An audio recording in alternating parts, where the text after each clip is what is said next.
Thank you, Duncan. And the sign language interpreter tonight is Flora Atieno and not David Agondoa as earlier advertised. Apologies for that. Now, just a few months at the helm of the Orange Democratic Movement, ODM, party leader Oburu Oginga has repeatedly contradicted himself, shifting positions on critical issues from the fate of the Nairobi Senator Edwin Sifuna's ODM Secretary General to whether the party is eyeing the deputy presidency within the broad-based arrangement in the next election. NTV's David Modhoka now examines the shifting signals, contradictions, and political calculations that are fast defining Oburu's leadership of the Orange Party. In the early days after assuming leadership of ODM, Oburu Oginga was seen by many as a worthy successor to his late brother Raila Odinga. Wananchi wa Mombasa. His experience, political style, and even his initial positions mirrored Raila's almost identically, proof that they were not just brothers united by blood, but also united by the political stage.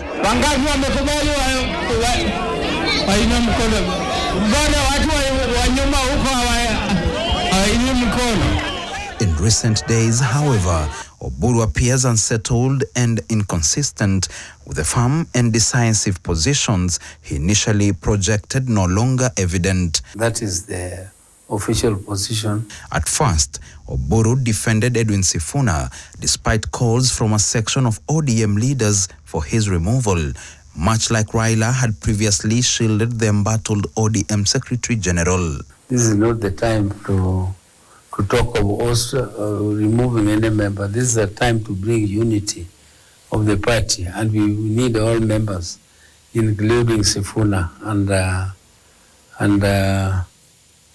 Sifuna is, in my view, doing a good job.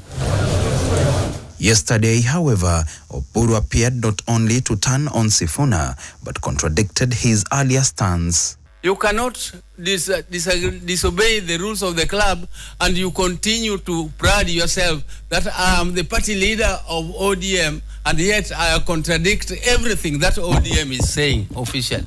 If you have anything that you agree with or you disagree with, this is a forum for you as a net. Raise those issues here.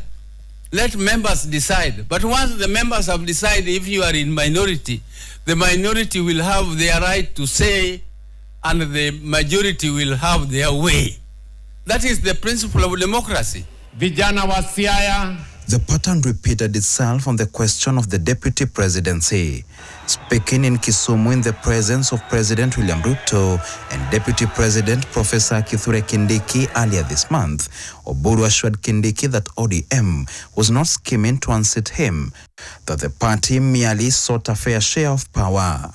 Lakini Deputy President, usifikiria ya kwamba tunataka kiti yako, tunataka kukufukuza. Please, you are our friend, and we are not going to take anybody's share.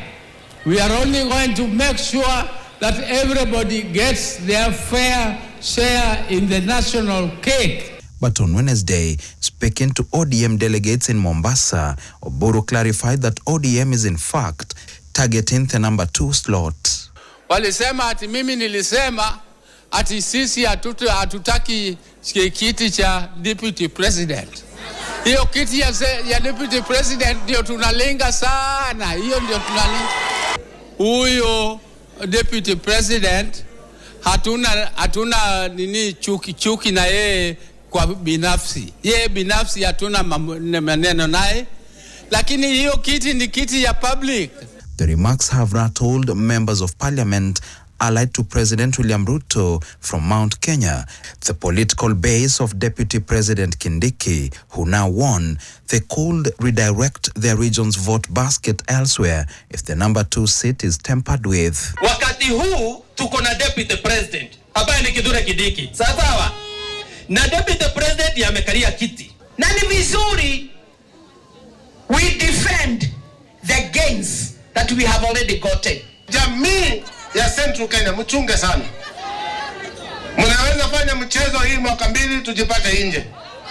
Alafu kwa bahati mbaya tufanye mchezo miaka ingine 5 tuko nje.